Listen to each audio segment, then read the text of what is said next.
এই যে পায়ের ওই যে ভোতা গজালটা আর কি ধাক্কা খায়, মানে এদিক থেকে ধাক্কা দিচ্ছে নিচে দেওয়ার জন্য আর ওদিক থেকে ধাক্কা দিচ্ছে, এরকম হওয়ার পরে আমার হাত বেশিক্ষণ আমি এইভাবে রাখতে পারি না আর কি, যে এইভাবে যদি করি আমার হাতটা কাঁপতে থাকে। যেখানে নিয়ে যাওয়া হয়েছিল সেটাই কি আসলে আয়নাঘর?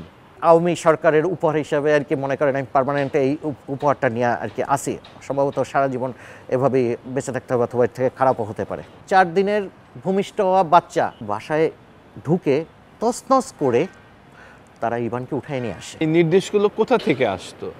আমার প্রতি যা ঘটছে 100 গুণ খারাপ শত্রুও জানি এই ঘটনার ফেস করে না আসতে হয়। আমি নিজে একজন গুমের শিকার। খালেদা জিয়ার নামে বিভিন্ন প্রবাদ দিছে এইরকম একটা লেখালেখি, CNN এর ওই সময় যে সাইট আছিল ওইখানে কাঁচা ঘুম, লাফ দিয়ে উঠলাম, উঠে দেখি আমার রুমের মধ্যে 4-5 জন। স্যার এ তো দেখি BCS পরীক্ষায় আসছে আর কি, এ তো আমাদেরকে সালামও দিচ্ছে, এই টাইপের একটা একদম পাশ থেকে টিটকারি মারতেছে। এই অত্যাচারটা কি প্রতিদিনই ছিল?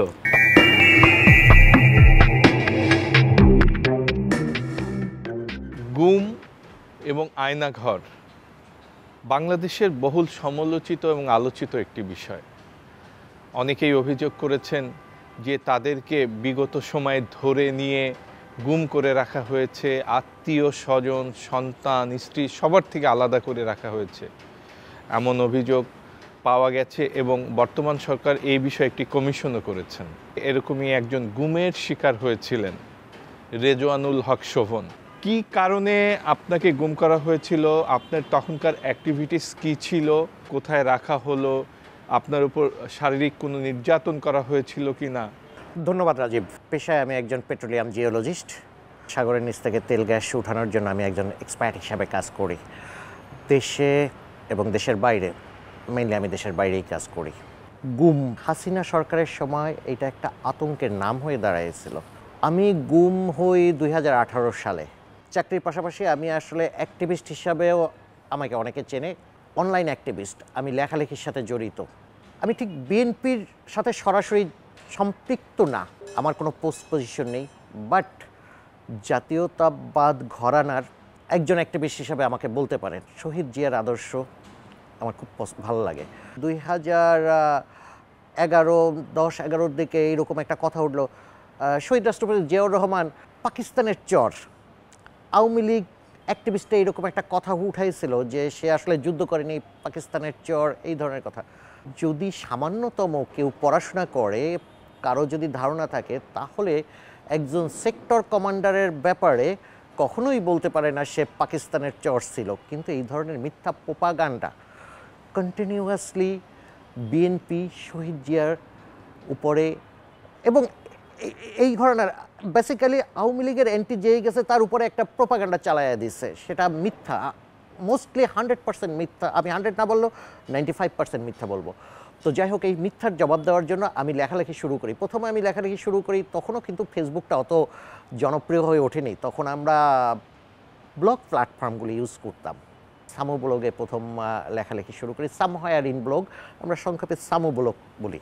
2011-র দিকে, 11-র শেষের দিকটায় আমি লেখালেখিতে আর আসি। তার আগে আমি পত্রিকা, তখনও এই অনলাইন তো সেদিনকে আসলো, তার আগে কিন্তু আমরা পত্রিকায় লেখালেখি করতাম। আমার বিভিন্ন পত্রিকায় টুকটাক খুব বেশি না আর কি, পরিচয় দেওয়ার মতো কিছু না, বাট লেখালেখি করতাম। যাই যে দিন, রহস্য পত্রিকা, বিচিত্রা, এগুলিতে আমার লেখা যেত।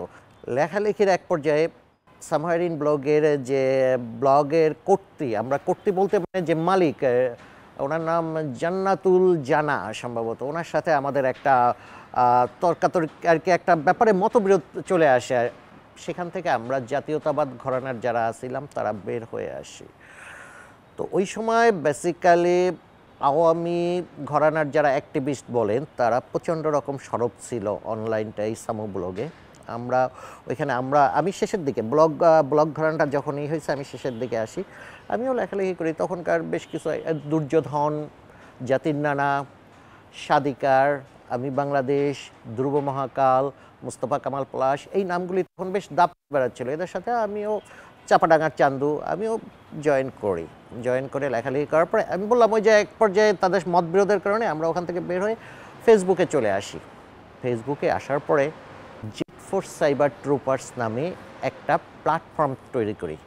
জেড ফোর্স মানে জিয়াউর রহমানের নামের অদ্যাক্ষর জেড দেয়া, জেড ফোর্স সাইবার ট্রুপার। মুক্তিযুদ্ধের সময় যে জেট ফোর্সের প্রধান ছিলেন Ziaur Rahman. Exactly, you are correct. এই প্ল্যাটফর্মটা আমাদের তখন বেসিক্যালি আপনি যদি বলেন জাতীয়তাবাদ ঘরানার অনলাইন অ্যাক্টিভিজমের শুরুটা আর কি, গ্রুপ ভিত্তিক শুরুটা এই জেট ফোর্স দিয়েই মোটামুটি শুরুটা আপনি বলতে পারেন।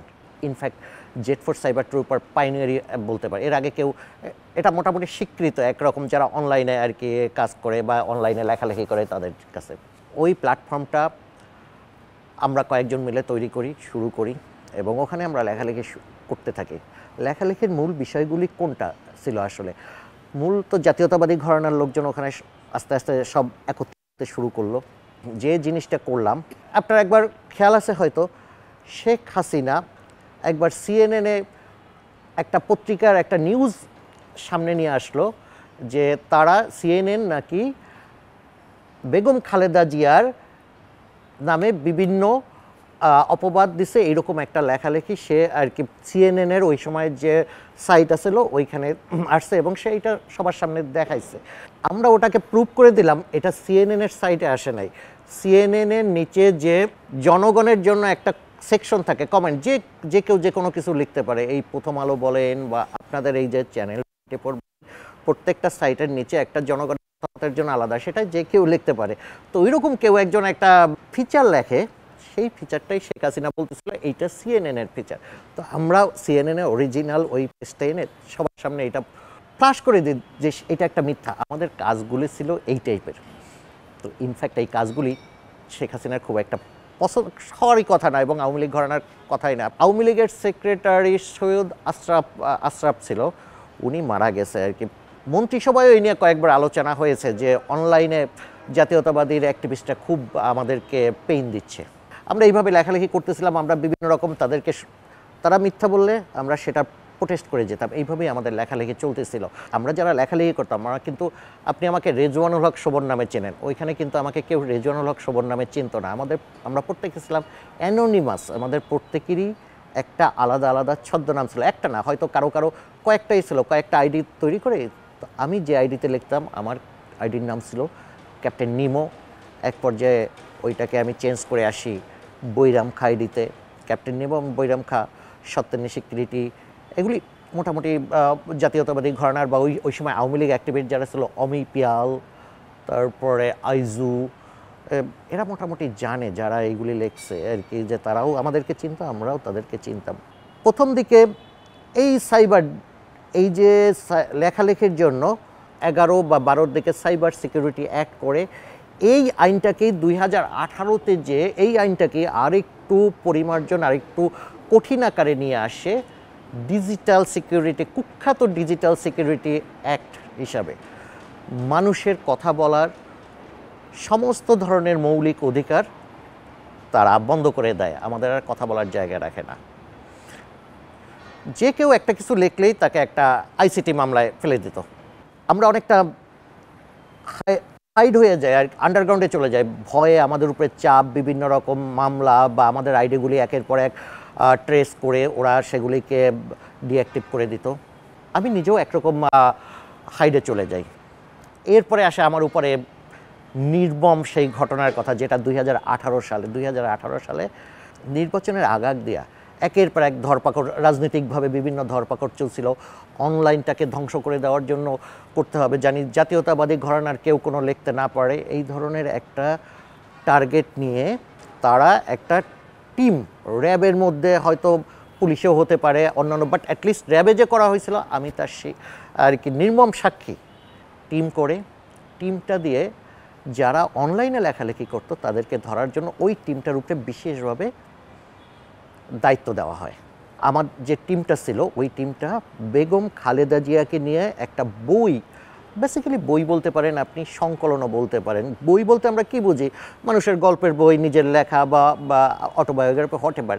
আর সংকলন জিনিসটা কি, বিভিন্ন রকম লেখাটাকা হয়ে গেছে, ওইগুলিকে আপনি এক করে একটা কম্পাইল করেন, যেটাকে সেইটাকেই বলা হচ্ছে সংকলন। আমি এটাকে আসলে বই বললেও এর মধ্যে বলবো একটা সংকলন। সংকলনটার মধ্যে কি ছিল, বেগম খালেদা জিয়ার নামে একটা মিথ্যা মামলা হয়েছিল, যেটায় সে 10 বছর সাজা হয়েছিল, জিয়া অরফানেজ ট্রাস্ট মামলা। ওই সময় বেগম খালেদা জিয়াকে দিনের পর দিন আদালতে হাজিরা দিতে হয়েছে। ওইখানে বেগম খালেদা জিয়া যে বক্তব্যগুলি দিছিল আদালতে, আপনার খেয়াল আছে কিনা জানি না, বিভিন্ন সময় তার বিরুদ্ধে যে মিথ্যা মামলা হয়েছে সেটার বিরুদ্ধে সে সুন্দর করে বিভিন্ন বক্তব্য দিচ্ছে। আমাদের কাছে ওই বক্তব্যগুলি খুব ভালো লাগছে। তো ওই বক্তব্যগুলি এক করে আমরা পেপার কাটিং, ওই বক্তব্য, বিভিন্ন লোকজনের লেখা, দেশের যারা জ্ঞানী গুণী লোক আছে তাদের লেখাগুলি এক করে একটা বই আকারে তৈরি করি, কম্পাইল করে একটা সংকলন বই যেটাই বলেন না কেন তৈরি করে নাম দেওয়া হয় রাজবন্দির জবানবন্দি। রাজবন্দির জবানবন্দি আমরা ঢাকায় প্রকাশ করতে চেষ্টা করলাম, কেউ ওই বই প্রকাশ করতে রাজি হলো না।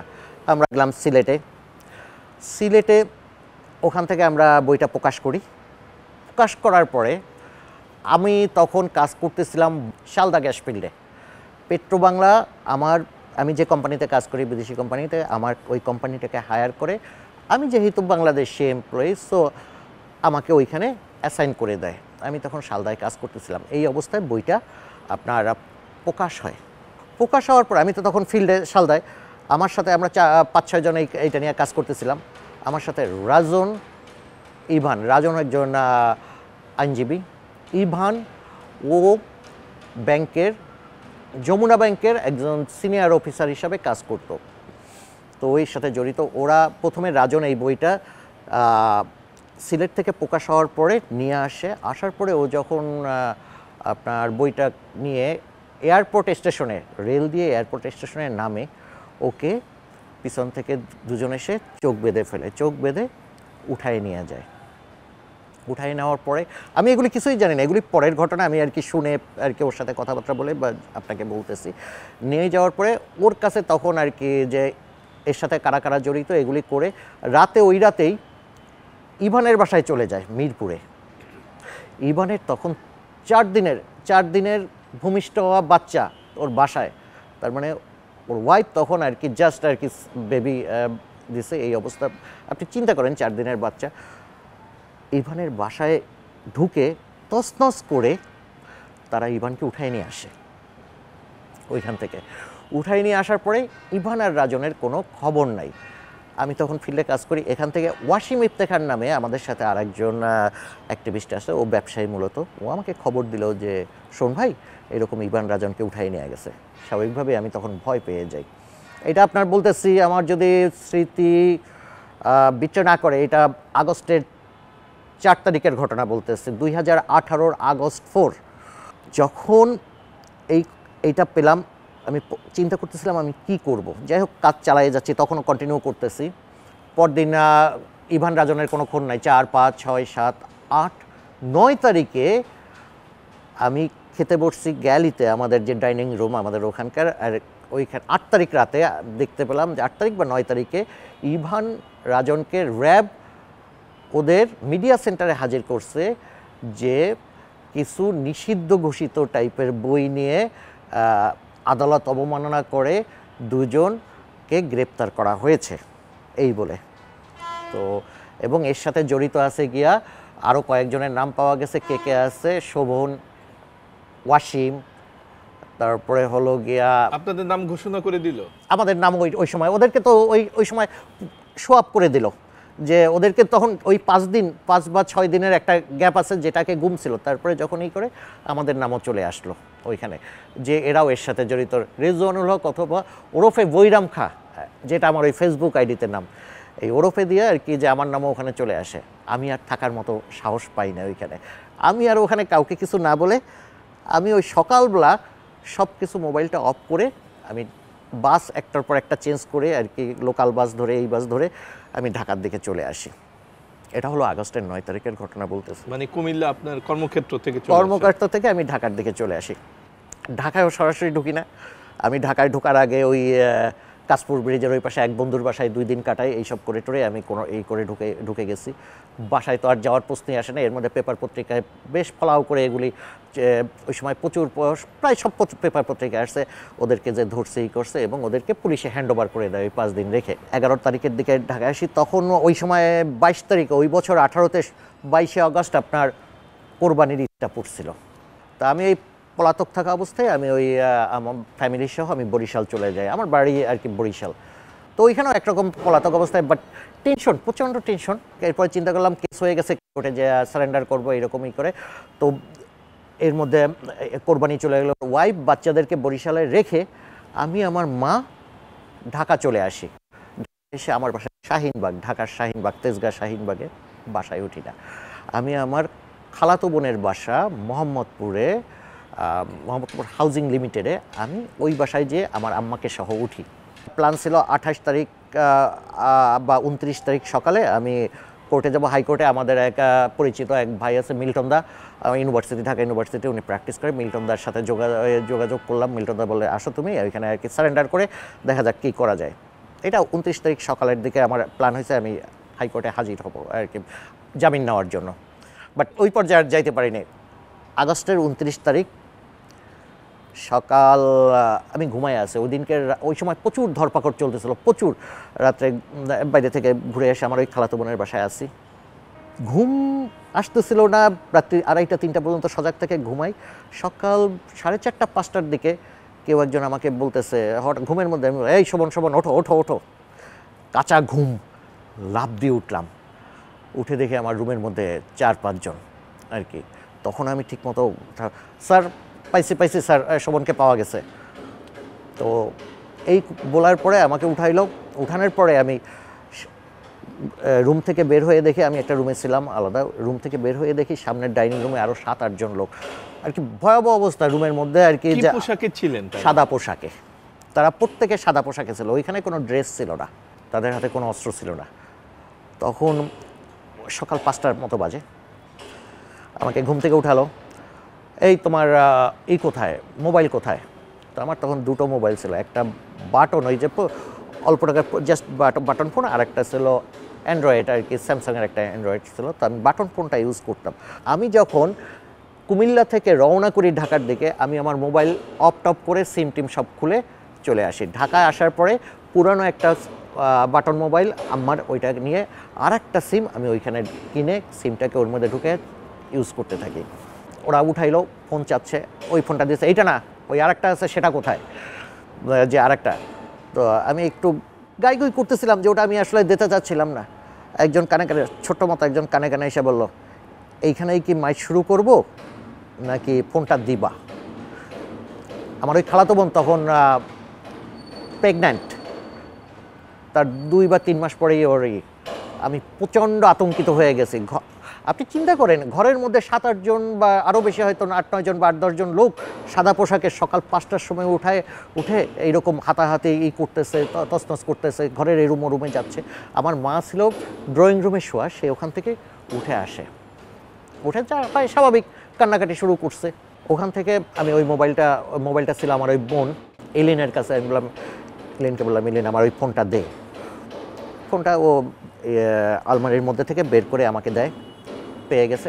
এর মধ্যে আমার খেয়াল পড়ছে, ডাইনিং টেবিলে লম্বা মতো একটা লোক, হ্যান্ডসাম, খুব মৃদুভাষী, খুব সুন্দরভাবে কথা বলে একটা লোক, খুব, এটা পরে দেখছি, মনোযোগ দিয়ে ইউটিউবে কিছু একটা দেখতেছিল।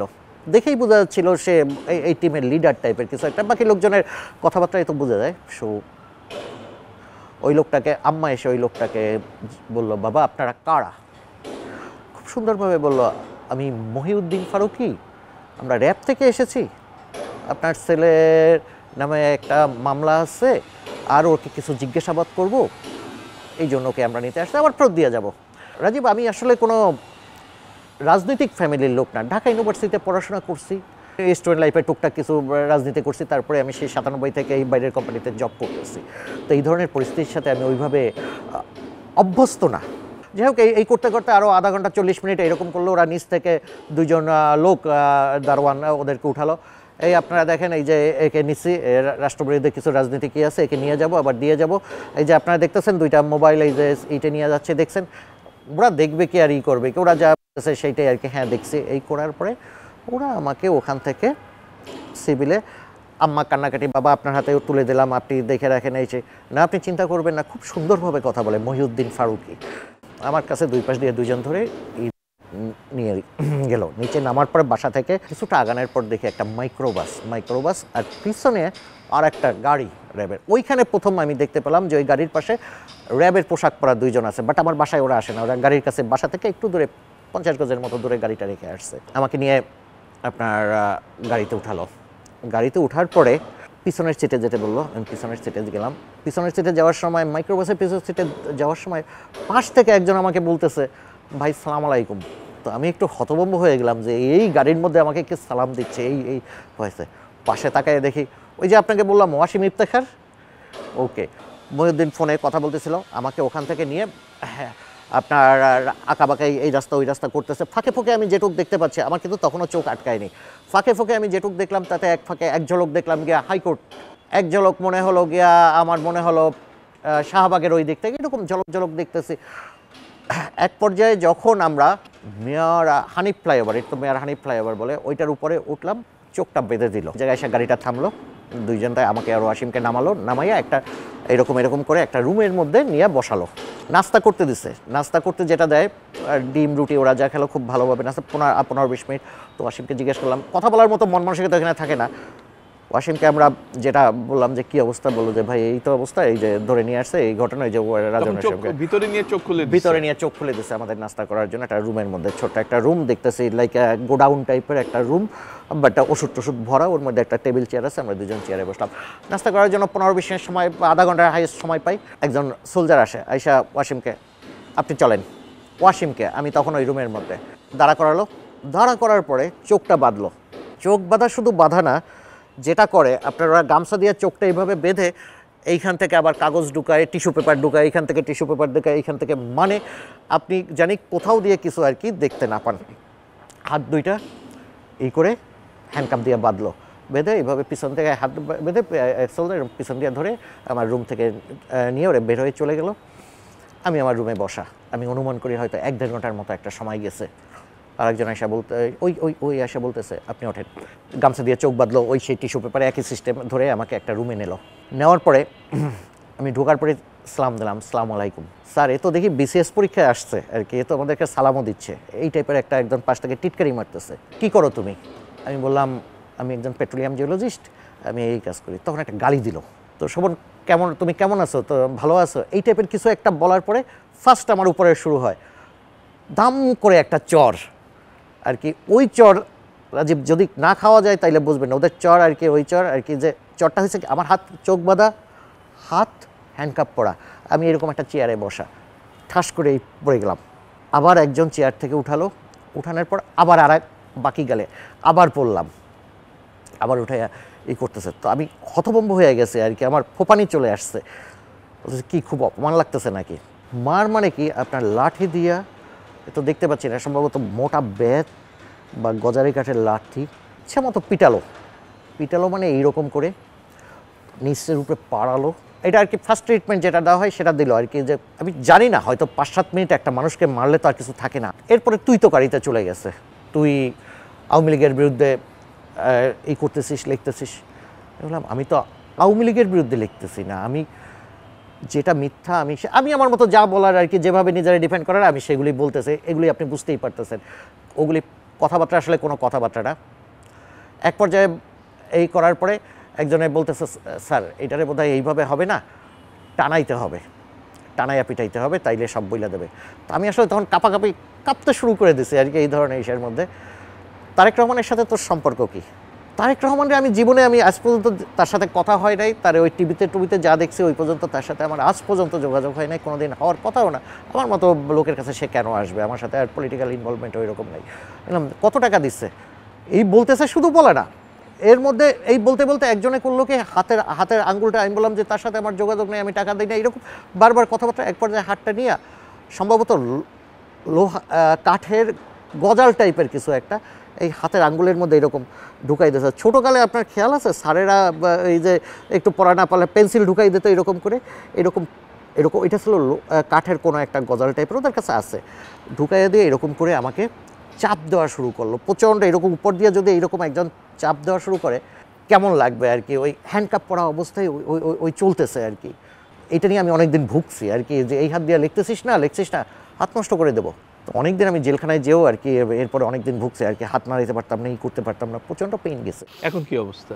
এখন এরপরে তো আজকে এখন স্বাভাবিক। হ্যাঁ, এই নিয়ে আমার হয়েছে।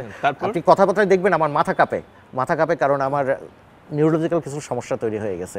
এক পর্যায়ে জিজ্ঞেস করতেছে আলহামদুলিল্লাহ সূরা পড়িস? তো আমি বললাম হ্যাঁ পারি, আলহামদুলিল্লাহ পারি, বল আলহামদুলিল্লাহ, আমি বলে গেলাম বাংলায় পারিস আর কি, আপনার দোষ বাইর মারতে তো আছি, তারপরে একটু দোষ নিয়ে আর কি যে বের করতে পারি না, আমি বাংলা পারি না, আমি বাংলা পারি না। তখন আরেকজনে বলতেছে তাইলে আমি বলি তুই আমার সাথে বল। তো ও আলহামদুলিল্লাহ রাব্বিল আলামিন এই পড়তেছে এবং তার বাংলা অনুবাদ করতেছে, আমি ওর সাথে বলতেছি, আর একটা কইটা বাড়ি এইরকম হাঁটুর উপরে পড়তেছে। এই করে ওই দিনকে টর্চার করার পরে আমাকে আর কি একরকম কোনো রকম এরকম দুই পাশ দিয়ে ধরে নিয়ে ঘন্টাখানেক 1-1.5 ঘন্টা আমারও জন্য বরাদ্দ ছিল, নিয়ে রুমে নিয়ে রাখা হয়। চোখ বাঁধা, হাতে হ্যান্ডকাপ পরা, সামনে 8 ফিট বাই 5 ফিট, 8 ফিট লম্বা, 5 ফিট হাইয়েস্ট চওড়া, ওইটুক জায়গা ফাঁকা ছিল, ওই জায়গাটুক ছিল আমার জন্য বরাদ্দ। 14 দিন, নেক্সট 14 দিন আর কি। আমাকে 12 তারিখ পুলিশ, 12 তারিখ আগস্ট সেপ্টেম্বর, আমাকে ধরে নেয় 29শে আগস্ট, সেপ্টেম্বর 12 তারিখ পুলিশে হ্যান্ড ওভার করে। তার আগ পর্যন্ত ওইটাই আমার ঠিকানা হয়। এবং নিচে এই অত্যাচারটা কি প্রতিদিনই ছিল? না, প্রতিদিন ছিল না, আমার ভাগ্যে 4 থেকে 5 দিন পড়ছে। কয়জনকে রেখেছিল ওইখানে?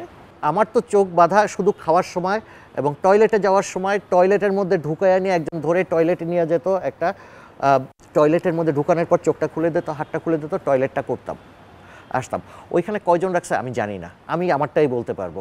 এইটাকেই তো গুম বলা হচ্ছে আর কি, যে ওখানে কারোর সাথে কোনো, ওয়াসিমকে যে ওই আলাদা করে ফেলছে, ওয়াসিমের আর খোঁজখবর আমি জানি না। আপনাকে একটু আগে বললাম না যে আমার নিউরোলজিক্যাল সমস্যা হয়েছে, একদিন উঠাই নিয়ে গেছে, উঠাই নেওয়ার পরে স্যার একে আজকে একটু দুল পরাই, কানে দুল দেই স্যার। দুল কি তো আরও তো, তার আগে কতক্ষণ চর চাপড় মারধর হয়েছে, মারধর হয়ে তো পড়ে আসি। এরপরে একজনে আইসা ওই যে চেয়ারে বসে আপনার 2 কানের মধ্যে ক্লিপ, মেটাল ক্লিপ পরায়, ওইটার সাথে সামহাও কোনো এক জায়গায় কিছু যোগাযোগ আছে, ওইটার পরানোর আগে এই দাঁড়াইছি, দাঁড়ানোর পরে খরম পরায়, খরমটার নিচ থেকে এই যে খরম বলতে কি কাঠের বা কিসের স্যান্ডেল আমি জানি না আর কি, নিচ থেকে উল্টা করে ভোতা গজাল আছে না, গজাল চেনেন আর কি, লোহার যে বড় গজাল, আপনারা কি বলেন আমি জানি না, ওই গজালটা এরকম নিচ থেকে, গজালটা বড় ধরনের পেরেক, যেটা এক্স্যাক্টলি বড় ধরনের প্লেট, ভোতা, উপরটা কিন্তু ওইরকম সুচালো না আর কি, ভোতা টাইপের। তো এরকম কয়েকটা 5-6টা গজাল এরকম আপনার পায়ের তালুর সাইডে থাকে আর কি। তো আপনি যখন দাঁড়াচ্ছেন তখন আপনার টোটা আর কি এইখান থেকে এই গজালটা এইভাবে করতেছে।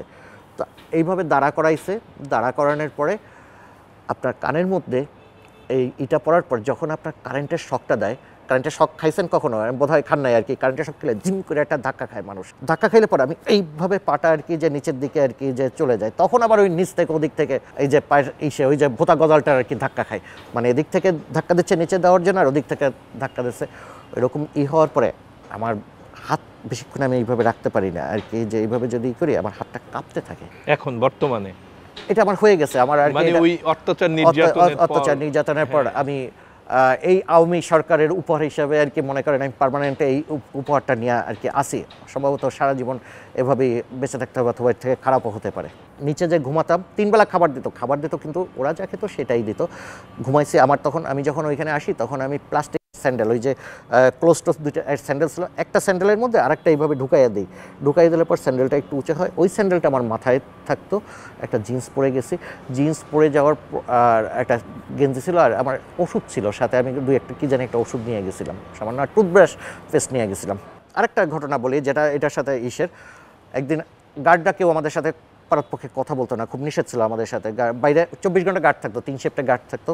ওরা কখনো ভিতরে রুমের ওই ভিতরে আমার জন্য যেটা ছিল আমার ওই রুমের মধ্যে ঢুকতো, কখনো বা বাইরেই থাকতো, কি করতো না করতো জানি না।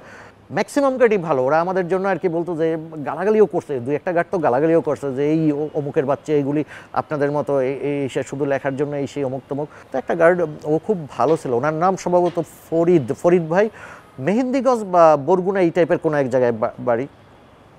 উনি বলতেছে, এর মধ্যে আমি মাঝে মাঝে 2-1জনকে জিজ্ঞেস করতাম, ওয়াসিম ভাই, ওয়াসিম কি কোথায়, কি রাখছে না রাখছে, কেউ কোনো জবাব দেয় নাই। তো উনি 7-8 দিন পরে জানাচ্ছে, আপনার সাথে যাকে নিয়ে আসছে ওনার অবস্থা খুব খারাপ আর কি, ওয়াসিমের অবস্থা খুবই খারাপ হয়ে গেছে, প্রেশার বেড়ে ওই যে ওদের যে ডাক্তার সে ট্রিটমেন্টে আছে।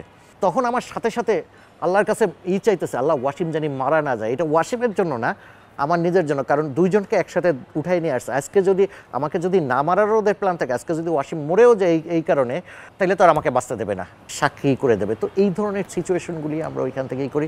9 দিন ওই মাথার নিচে ওই স্যান্ডেল দিয়ে কাটানোর পর ওদের বোধহয় ইন্সপেক্টর, একজন যে ক্যাম্প ইন্সপেক্টর, ও বোধহয় চেক করতে এসে দেখে যে আমি নিচে, তখন ওই গার্ডে গালাগালি দিচ্ছে, এই ওনাকে একটা দাও নাই কেন, কম্বল দাও নাই কেন, এই সে বলে স্যার উনি তো কম্বল চায় না, উনি কি কম্বল চাওয়ার মতো অবস্থায় কম্বল দেয়। তো একটা কম্বল দিল আমাকে, কম্বলটা আর কি ভাঁজ করে করে আর কি অর্ধেক মাথার নিচে আর কি দিলাম, আর অর্ধেক পিঠের নিচে দিলাম। এই অবস্থায় আমার 14টা দিন কেটে যায়। তারপর কি করলো? কোর্টে উঠাবে বা পুলিশে হ্যান্ড ওভার করবে। দাড়ি টাড়ি বড় হইলে তো তখন প্রশ্ন আসে যে এটা তো প্রুভ হয়ে গেল যে আমি ওদের হাতে আটকে ছিলাম। চুল দাড়ি টাটাই আর কি সুন্দর করায় আমাকে ইসে নিয়ে পুলিশে, এর মধ্যে যখন আমরা যাই তখন ভালোই লাগছে ওদের যে ওই ওই মহিউদ্দিন আবার ওই যে চোখ বন্ধ করে, তার আগের রাতে আমাকে আর ওয়াসিমকে একসাথেই রাখছিল এক রুমে, ওই দুজনে আর কি, দুজনে তখন কান্নাকাটি যা হয় আর কি, যে সিম্পলি ওই মহিউদ্দিনের রুমে নিয়ে গেছে। যেদিনকে আমাকে পুলিশে হ্যান্ড ওভার করবে, পুলিশে হ্যান্ড ওভার করার ঠিক আগ মুহূর্তে আবার মহিউদ্দিনের রুমে নিয়ে গেছে। শোভন, জি স্যার এইখানে তো তোমার খুব একটা অসুবিধা হয়নি। আমি বললাম জি না, কোনো অসুবিধা হয়নি আর কি, যে ফানের কত অবস্থা আর কি, জি না আমি ভালোই ছিলাম। মানে ক্ষমতায় থাকলে এই ধরনের আপনি দিনে উপহাস করা যায়, আপনি সূর্য এই রাতেও আমাকে সূর্য উঠাই দিতে পারবেন আর কি। এইটা নিয়ে যদি কোনো প্রেসে বা কারো কাছে বলা হয় যে তুমি এইখানে আসছো, তোমাকে আবার এইখানে নিয়ে আসবো, সেবার কিন্তু আর ফেরত যাবা না। সো যেটা হয়েছে, আমি বাইরে হয়ে যাওয়ার পরে প্রেসের কাছে তো বলছেন এগুলো, আমি মুক্ত স্বাধীন ফ্যাসিস্ট একটা সরকারের বাইরে প্রেসের কাছে এখন আমি বলতেছি, আমি 5টা বছর আমি কোথাও বলি নাই, আনটিল 5ই আগস্ট 2024-এর আগে আমাদের মুখ বন্ধ ছিল, কোথাও বলিনি।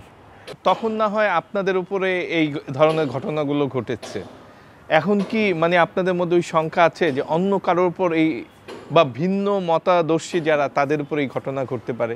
এই মুহূর্তে যে ঘটছে এরকম আমি বিশ্বাস করি না। এই সরকার এই বর্তমানে জাস্ট একটা বিপ্লব বলেন বা আন্দোলন বলেন বা যেটাই বলেন, এরপরে যে সরকার আসছে এই মুহূর্তে এটা ঘটা, এটা যদি আপনি বলেন আমি বলিও মানুষজন, এটা আমি নিজেও বিশ্বাস কোনোভাবেই বিশ্বাস করি না, আপনি বললেও কেউ বিশ্বাস করবে না। কিন্তু ভবিষ্যতে যে হতে পারে না এইটার গ্যারান্টি নেই। আমি শুধু আমার গুমের গল্প, আমার গল্প বলছি, কিন্তু আসলে কি জানেন গুমের মধ্যে অত্যাচার কারা সবচেয়ে বেশি হয়? একটা লোক যখন গুম হয় তখন কে সবচেয়ে অত্যাচারিত হয় বলতে পারেন? কে? ফ্যামিলি। আমার বউর সাথে, মায়ের সাথে কেউ, আমার মা এখন 77 বছরে, তখন 72 বছর ছিল, কেউ কথা বলে নাই, কেউ করে নাই, কেউ কোনো কোঅপারেট করে নাই। আমার বউ যে পুলিশের কাছে পুলিশের পা ধরছে আর কি, একটু জানান অমুকের সাথে যোগাযোগ, কেউ কথা বলে নাই, কেউ করে নাই। আমার ছেলেরা আমাকে খুঁজতে খুঁজতে অস্থির হয়ে যেত, কিন্তু কেউ আর কি, যে আমার বউ 2বার সুইসাইড করতে গেছিল খুঁজে না পেয়ে। মূল অত্যাচারটা যায় ওদের উপরে। আমরা তো যেটা খাচ্ছি ওইটা মনে করেন আমাদের পরিস্থিতির জন্য ইউ কান্ট ইমাজিন। সবচেয়ে বাজে ব্যাপার হলো আপনার আশেপাশে যে আছে, হয়তো নিজের ভাই, মা, বউ, এছাড়া আর কেউ আর কি, যে হয়তো শ্বশুর শাশুড়ি, এই 2-1জন বাদ দিয়ে বন্ধু বান্ধব আপনার কেউ চিনবে না, দুনিয়াটা আলাদা হয়ে যাবে। আমাকে পুলিশে দেওয়া হয়, পুলিশে আমি যাত্রাবাড়ি থানায় আমাকে দেওয়া হয়। তো এই আরেক জায়গায় যা পড়লাম আর কি, যে যাওয়ার পরেই যেটা হয়েছে, ফার্স্টে আমাদেরকে ওই ওসি আর কি, এসআই যে নেবে স্যার আমি এটা নেবো না আর কি, নেবো না কেন আর কি, যে ঘটনা হয়েছে গিয়া যে যদি আমি মইরা যাই তখন তো আমি থানায়, র্যাব নিয়ে যে আমাদের কি করছে তা ওরা ভালোভাবেই জানে। আপনি কি নিশ্চিত যে আসলেও র্যাব এটা করেছিল? এখন আমি তো বের হওয়ার সময় ওইটা দেখছি, র্যাব 10 ধলপুর, মহিউদ্দিন ফারুকি। এই মহিউদ্দিন ফারুকি এখন জেলখানায় আছে।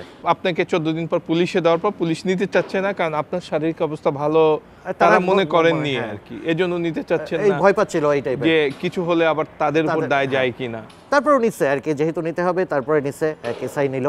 ওমা এখন আবার টাকা খেতে হবে, এই যে টাকা এইখানে আসি ইসের জন্য নেওয়া হলো পর, এরপরে দেওয়া হলো আবার মানসিক ভয়, স্যার এইটার আমি ঝুলাইয়া পিটাবো, ওসির সামনে ওই এসআইয়ের আর কি বাগাড়ম্বিতা, স্যার এইটারে ঝুলাই পিটাইলে সবই হবে, অমুক তমুক, স্যার আজকে রাত্রেই আমি সব বাইর করে দেবো। ওইখান থেকে থানায় দেওয়ার পর সিস্টেম অনুযায়ী আমাদেরকে ওদিনকে আদালতে নিয়ে গেছে থানার পুলিশে র্যাব দেখাইছে। 12 তারিখ আর 11 তারিখ তারা আমাদেরকে উঠাই নিয়ে আসছে, 12 তারিখ আমাকে থানায় দিয়েছে। কোথা থেকে উঠিয়েছে বলে দাবি করল? র্যাব দেখাইছে আমাকে, আমার যে আমি পরে যে এজাহার দেখালাম, আমার ওই যে মোহাম্মদপুরের আমার বোনের বাসা থেকেই দেখাইছে, ওইখান থেকেই দেখাইছে। আমার সাথে নাটক করে নাই, বাট আমার যে অন্যান্য সহকর্মী তাদেরকে নাটক করছে, রাস্তায় নিয়ে ছেড়ে দিছে, তুমি মুক্ত, তুমি চলে যাও। এই যে 2 পা আগান দিয়েছে, জুলবান ভাই আমাদের সাথে আছে, একজন কিশোর মুক্তিযোদ্ধা, এই একই টিমের, ওনাকে রাস্তায় ছেড়ে দিচ্ছে, যেই 2 পা আগান গেছে। ওনার কেসটা আমার চোখের উপরেই দেখা, ওনার কেসটা আলাদা কেস আর কি, দূরে আমি না যাই। যেই 2 পা গেছে 2 পাশ দিয়ে এসে ধরছে, এই আমরা পাইছি, এই যে ওনার ব্যাগ এই দেখেন, এই যে ব্যাগের মধ্যে ওনার তো ব্যাগটা দিয়ে দেয়, এই আপনারা দেখছেন যে এই যে এইটি, এই আমরা কিন্তু এখন ধরে নিলাম, অথচ তার জীবন থেকে কিন্তু 12 না 14 দিন জীবন থেকে চলে গেছে। জি আমরা দেখছি, এই যে এই করছে, আমরা ওনাকে নিয়ে গেলাম, এরপরের দিন নিয়ে পুলিশে দিয়ে দেয়। কোর্টে নেওয়া হলো, কোর্টে নেওয়ার পরে আমাদের পক্ষে নেই কোনো উকিল, ওরা তো অলরেডি 10 দিনের আমাদেরকে রিমান্ড দেবে, বাড়িতে বাড়িতে জানতেছে। আমার ফ্যামিলিতে তখনও জানে যে আমাকে থানায় হ্যান্ড ওভার করা হয়েছে। যোগাযোগ করতে পারছেন না? আমি তো তখনও যোগাযোগ করতে পারিনি আর কি, যে র্যাবে থাকা অবস্থায় তো পারিই নাই আর কি, যে আর যখন থানায় গেছে তখনও পারিনি। সারাটা দিন ওইখানে থাকার পরে বিকালে যখন কোর্টে নিয়ে আসার পরে, কোর্টে যখন আসে তখন আখি এক অ্যাডভোকেট, ও হলো গিয়া আমাদেরই সাথে আর একজন নির্যাতনের শিকার জাহিদ, ওর ওয়াইফ। জাহিদকে আমি আগে থেকে চিনি, জাহিদের ওয়াইফ আখিকেও চিনে। আমাকে যখন কোর্টে উঠাচ্ছে, আমার কোনো উকিল নাই, বিকালের দিকে হঠাৎ দেখি আখি পাশ দিয়ে যাইতেছে, আমি থাবা দিয়ে আখির হাত ধরছি যে ভাইয়া, ও আমাকে দেখে আকাশ দিয়ে পড়ছে, চিৎকার দিয়ে পড়ছে যে ভাইয়া আপনারা এইখানে, আমরা এইসব জানাই তো যে আমি 2 সপ্তাহ নাই। আমি বললাম তাড়াতাড়ি কত 25 নম্বর না কত নম্বর কোর্টে জানিয়ে আমি করতেছে, তুমি তাড়াতাড়ি আসো। তাড়াতাড়ি গাউন টাউন পরে করছে, 10 দিনের রিমান্ড চাইছে। তখন ও ওইখানে আপনার ম্যাজিস্ট্রেটকে বললো যে এই যে ওয়াসিমকে দেখাই, বললো এনার 2টা বাচ্চা আছে, ওয়াইফ মারা গেছে এই কয়েক মাস আগে, আদালতে এসে সামহাও ওরা 2 দিনের রিমান্ডে দিল। 2 দিনের রিমান্ডের পরে এর পরের ঘটনা আমি যেটা জানি, ওই পুলিশের সাথে একটা কন্ট্রাক্টে চলে গেল আমার ফ্যামিলির। এর মধ্যে বিকালে যখন এইটা আখি যখন জেনে গেছে, তারপরে ফ্যামিলিতে আমার জেনে গেছে। ওই বিকালে আমার ওয়াইফ আর কি, তার যে চেহারাটা আমি দেখছি ওই 2 সপ্তাহ পরে, তাকে দেখলে আমার চোখ দুটো এখনও মনে আছে, জল করতেছিল আর কি। মানুষ পাগল হয়ে গেলে পর যেরকমই হয় না, ওই রকম একটা চোখ, উদ্ভ্রান্ত চোখ। ওই অবস্থায় তাকে আমি দেখি আর কি। আমার ভাইয়ের ওয়াইফ এরা চলে আসে। টাকার কন্ট্রাক্টের কথা যেটি বলছিলেন, এটি কি হলো আবার? এইটা হলো গিয়া আমাকে রিমান্ডে নিয়ে টর্চার করা হবে, আমার ফ্যামিলির কাছে পুলিশের ওরা জানাই দিল। তো তখন তো আমার ফ্যামিলির তো টাকার দিকে শেষ পর্যন্ত আমি যেটা শুনলাম, ওয়াসিমের ফ্যামিলি আসতেছে, দেরি করতেছিল, কীভাবে ওয়াসিমের কাছে খবর দেওয়া যায়, এই জন্য ওই পুলিশের ওই যে এসআই এরা পাগল হয়ে গেছে, কারণ এ আসলেই তো টাকার ধান্দা আর কি। মানে পরিবারের সাথে যোগাযোগ করতে পারলে একটা টাকার লেনদেন আমাদের তো একটা ওয়াসিমা বা একা না থাকলে তো কোনো টাকারই আসবে না, পরিবার আসা মানেই তো টাকার ধান্দা। আমাদের সাথে আর একটা ছেলে, ওই ছেলেটাকে আমরা জীবনেও দেখি নাই, বুলবুল আতা পাগল টাইপের, তারাও অ্যাক্টিভিস্ট নামে, 1 মাস তাকে গুম করে রাখছে, 1 মাস। একটু পাগলা কিসিমের আর কি, যে কুমিল্লা বাড়ি, সেই ছেলেটাকে আমাদের সাথে আর কি, ও বুলবুল আমি আর ওয়াসিমকে একসাথে যখন পুলিশে হ্যান্ড ওভার করে, এই ছেলেটা আর কি খুবই আর কি নিম্নবিত্ত পরিবারের, যার কারণে ওর ফ্যামিলি থেকে কেউ আসলে ওই ছেলেটা নিয়ে যে কি এমনি তো র্যাবের হাত থেকে ওই গুম থাকা অবস্থায় মার খেয়ে আইছে। এরপরে রিমান্ড নিয়ে ওই যে ওরে নিয়ে কিছুক্ষণ যে পিটাইলো, আবার কিছুক্ষণ ওরে যখন আমাদের সেলের মধ্যে আইনা রাখলো, কান্না চলে আসছে আর কি, যে আবারও পিটান লাগে শুধু টাকার জন্য। আমাদেরকে পিটান হয় নাই, কারণ আমার তো টাকা, আমি যেটুকু পরে শুনছি 2.5 না 3 লাখ টাকা আর কি ওইখানে কন্ট্যাক্ট হয়েছিল। রিমান্ডে নিয়ে আর পিটাইনে রিমান্ডে তো আমি তো রিমান্ডে তখন আমি রাজার মতো, টাকার কন্ট্যাক্ট হয়ে গেছে, আমি রাজার মতো জীবন কাটাইছি আর কি। এসআইর ওই রুমে যাই, গোসল করি, আম্মা আসে, আমার ভাইটে আছে, সবার সাথে করি, 2 দিন খুব করে খাচ্ছি দাচ্ছি, করার পর 2 দিন ওইখানে রিমান্ডের। আর ওই বুলবুল যার কথা বললেন, তার টাকা নাই দেখে পিটাইলো আবার নিয়ে আর কি, যে আমার নির্যাতন। তারপর রিমান্ডের ওই 2 দিন শেষ হলে এরপরে আমাদেরকে কোর্টের মাধ্যমে জেলখানায় পাঠানো হবে সিস্টেম অনুযায়ী। এই কোর্টে যাওয়ার পর আবার আর এক কাহিনী, কোর্টে যারা ওই যে রিসিভ করে, তারা তখন আমাদেরকে, না স্যার আমি রিসিভ করবো না, এই ডাক্তার না ডাইকে এই সেই গুম কেস, ওরা তো জানে যে আমরা কোথা দিয়ে আসছি, গুম কেস আর কি, রিমান্ডেড নিয়ে ওরা নেয়। তো আমাদের এরকম হাত পা এরকম, এই যে গরু কিনে না এরকম টিপা, এইটা ভালো ওইটা ভালো, এই ভালো এই ভালো, এইভাবে টিপে টুপে দেখতেছে আর কি, হাড্ডি মাড্ডি সব ঠিক আছে কিনা। হাড্ডি মাড্ডি ঠিক না থাকলেও আর কি ও দূরে যাইতেছিলাম না, আমরা তখন টার্গেটই ছিল আমাকে জেলখানায় পাঠাক। ওই 14 দিনের ওই অবস্থা থেকে ফেরার পর একটা নিশ্চয়ই মানসিক শক্তি চলে আসছিল, কারণ ওই সময় আপনি বলছিলেন যে আপনারা তো আশাই ছেড়ে দিচ্ছেন যে পেট কেটে নদী, লাশ কি করবে ক্রস ফায়ারের পর। স্বাভাবিকভাবে তখন আর কি যে জীবনকে আবার সেকেন্ড টাইম আমি আর কি দেখতে পাচ্ছি। আচ্ছা, আপনাকে গুমের পর যেখানে নিয়ে যাওয়া হয়েছিল সেটাই কি আসলে আয়নাঘর? আয়নাঘর বলতে তো যদি আপনি আক্ষরিকভাবে বলেন যে আয়না দিয়ে নির্মিত ঘর, আয়নাঘর তো আসলে কিছু না।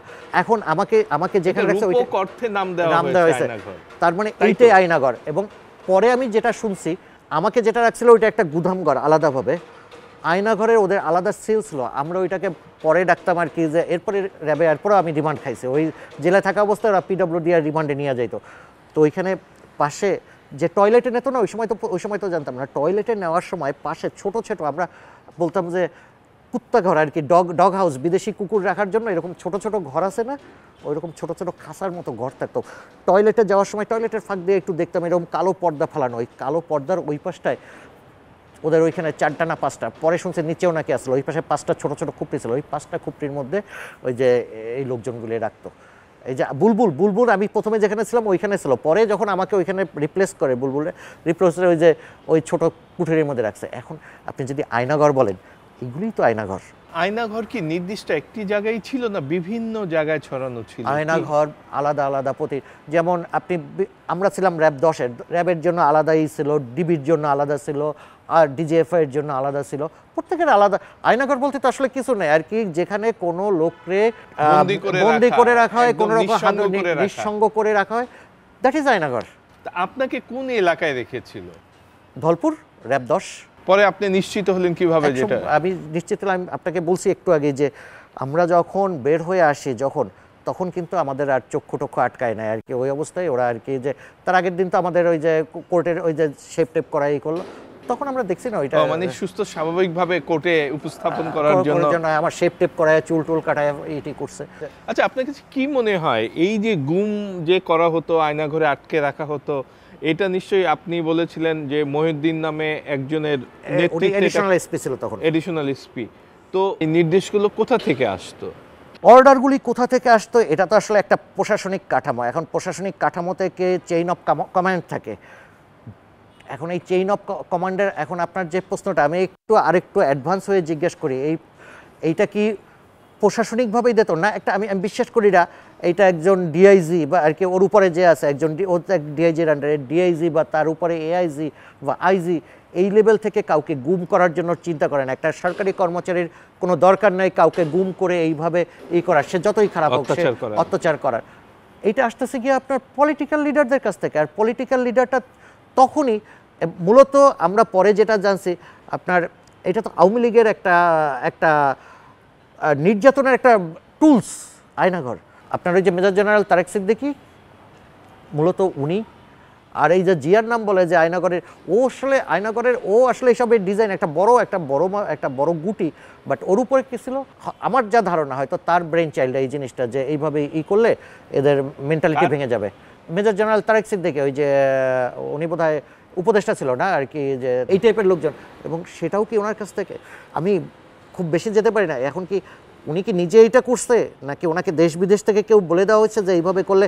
আমাদের তো মেন্টালিটি শেষ করে দেওয়া হয়েছিল। এবং মজার ব্যাপার, আমরা যখন ধরে নেওয়া হইলো, এরকম আমাকে দুইজন এরপরে আরও 4জনকে এরকম সেকে অনলাইন একদম জিরো হয়ে গেল। কেউ বিদেশে, এই যে রাশেদ নামে একজন আছে, তারপরে মেজবা নামে আরেকটা আছে, আমাদের সাথেই থাকতো, ও 2জন 67 নোমানি 67 দিনের জন্য যে পলাইলো, ইন্ডিয়া পলাইলো, সব শেষ হয়ে গেল। বাকি যারা ছিল প্রত্যেকে ভয়ে এদিক ওদিকে চলে গেছে। তাহলে এইটা কি বলা যায়? কারণ আপনি বলছিলেন আপনার তেমন রাজনৈতিক কোনো ব্যাকগ্রাউন্ড নেই, শুধুমাত্র মুক্ত চিন্তা বা লেখালেখি, সত্য তুলে ধরার যে চেষ্টা, শুধু সেইটাকে রোধ করার জন্যই কি আপনাকে এই সাফারটা করতে হয়েছে?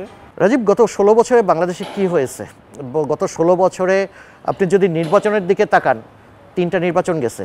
তো মুক্ত চিন্তা এক সাইডে কারা ছিল? লাস্টে এই যে আন্দোলনটা, আগস্ট আন্দোলন যেটা হলো, এক সাইডে শুধু ছিল আওয়ামী সরকার, আওয়ামী লীগ, আমি বলবো পার্টি হিসেবে যদি বলেন আওয়ামী লীগ। বাকি সাইডটায় পুরা দেশটাকে যখন আপনি কন্ট্রোল করতে হবেন, তখন ভয়ের উপরে ভয় দেখানো হবে গিয়ে আপনার জন্য সবচেয়ে বড় অস্ত্র। তার মানে আমি মুক্ত চিন্তার জন্য যদি আমাকে ধরে, এটা আসলে এটা তো একটা, অবশ্যই আমাকে মুক্ত লেখালেখির জন্য ধরছে, আরেকজনকে অন্য একটা কারণে ধরছে আর কি, সারা দেশটাকে একটা আতঙ্কের রাজত্ব তৈরি করছে।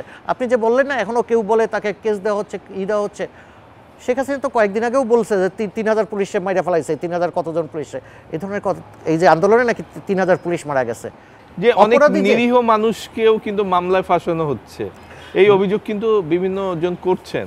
নিরীহ মানুষটা কোথায়? নিরীহ মানুষটা যেটা হয়েছে, আওয়ামী লীগের, আপনি বলছিলেন আওয়ামী লীগের এদেশে প্রচুর সংখ্যক মানুষ আওয়ামী লীগ করে, হ্যাঁ করে, কিন্তু সবাই নিশ্চয়ই এই ধরনের অত্যাচার বা অনিয়ম বা ভোট কাটাকাটির সঙ্গে কিন্তু যুক্ত না। আওয়ামী লীগে তো ভালো মানুষের সংখ্যাও আছে, কিন্তু তাদেরকেও তো মামলায় দেয়া হচ্ছে। অস্বীকার করতেছি না যে তাদেরকে মামলায় দেওয়া হয়েছে কি না, তাদেরকে হচ্ছে। কিছু একজনকে অপরাধ করছে, কোনো একটা ইউনিয়নে অপরাধ করছে, ইউনিয়ন চেয়ারম্যান বা মেম্বার কেউ যারা নেতৃত্বে কিছু করতেছে, ওর সাথে আরও 20 জনকে দেওয়া হচ্ছে। কেন দেওয়া হইতেছে? তোর নামটা আমি কাটাই দেবো বা 20,000 টাকা নিয়ে আসো। মানুষ এই কাজগুলি করতেছে। আপনি কি মনে করতেছেন এখন এই আন্দোলনের পর দেশটা ফ্রেস্তাদের মতো আমরা সবাই ফ্রেস্তা হয়ে গেছি, হয়ে গেছে? হয় নাই, এগুলি হচ্ছে, আমি অস্বীকার করব না। কিন্তু যে একটা রাষ্ট্রকে যেভাবে, আপনি যদি বলেন আওয়ামী লীগের সবাই নির্যাতিত, সেটাও হবে না। কিন্তু আওয়ামী লীগ আমলে আওয়ামী লীগ ভার্সাস পুরা রাষ্ট্র, সবাই যদি কেউ ভালো থাকে সে আওয়ামী লীগ করছে, এর বাইরে পুরা রাষ্ট্র দেশের জনগণই ছিল। বাট এখনও অন্যায় হচ্ছে, কিন্তু মানুষজন কথা বলতে পারতেছে না, এইটা বলা ঠিক না। আপনি ফেসবুকটা, আমি যে লাইনে করে ডক্টর ইউনূসকে যা তার নিয়ে ট্রোল করতেছে, তার ছবি টবিতে, সেটা কি দেশে বসে সম্ভব? দেশে বসে করতেছে। আপনাকে যদি চান আমি আপনাকে প্রমাণ দিয়ে দেবো, দেশে বসে এগুলি করতেছে, ট্রোল করতেছে, বাজে কথা লিখতেছে, এই উপদেষ্টাদের নিয়ে। আমরা মিনিস্টারদের নিয়ে আর কি বলবো, এই চিন্তা তো দূরের কথা, আওয়ামী লীগের একজন লোক নিয়ে এটা, আমি তো 5 বছর শেষ হয়ে গেছে। মিনিস্টারদের বিরুদ্ধে অনেকে অনেক কিছু বলাবলি করেছেন, অনেক সংবাদ হয়েছে, বলছে সাধারণ মানুষরা, কেউ যদি সাধারণ মানুষের সমস্যাটা, আমি যদি আমার থেকে বলতাম এবং আমাকে যদি ট্রেস করতে পারতো, আমি এই এলাকার, মিনিস্টারের কথা বাদ দেন, আমি এই এলাকার আমার আওয়ামী লীগ নেতৃত্ব আমার পুলিশে দিয়ে দিত। এই ঘটনাগুলি চলছে, কিন্তু এখন কিন্তু ওই লেভেলের নাই। এখন যেটা হচ্ছে মামলা বাণিজ্য, যেটা আর কি বললাম, এই জিনিসটা বেশি হচ্ছে। বাট কেউ যদি বলে আমার বাক স্বাধীনতা, আমি এটা বিশ্বাস করি না ওইভাবে। ছোট্ট একটা কথা বলি, আমার প্রতি যা ঘটছে, আমি আমার সবচেয়ে খারাপ শত্রু, আমার জীবনের সবচেয়ে খারাপ শত্রু, 100 গুণ খারাপ শত্রুও জানি এই ঘটনার ফেস করে না আসতে হয়। পুরা ফ্যামিলিটা ধ্বংস হয়ে যায়। আমার 5 বছর চাকরি ছিল না, আমার ছেলের পড়াশোনা অলমোস্ট বন্ধ হয়ে গেছিল, আমার কিছু বন্ধুবান্ধব, অসাধারণ কিছু বন্ধুবান্ধব আছিল যারা, তারা আবার আওয়ামী লীগ বিএনপি ছিল না, আমার জন্য আওয়ামী লীগেরও কিছু বন্ধুবান্ধব করছে বিএনপি, ওইখানে আওয়ামী লীগ বিএনপি নাই, কিন্তু করছে। এই পরিস্থিতিটা বন্ধ করার জন্য যা যা করা লাগে, আমার কথা হলো সেটা যে কোনো কিছু এক হয়ে তারা করুক, সেটা বিএনপি, জামাত, এই আপনি ইন্টারিম গভর্নমেন্ট, সবাই অ্যাটলিস্ট এই ধরনের অন্যায় থেকে আর কি, একটা হলো গিয়া মৃত্যু মেরে ফেলে, মৃত্যুর, আমরা যারা মৃত্যুকে দেখে বেঁচে ফিরে আসছি, এই ধরনের পরিস্থিতি যেন না করতে হয়। অনেক ধন্যবাদ আপনাকে। অনেক ধন্যবাদ আপনাকে।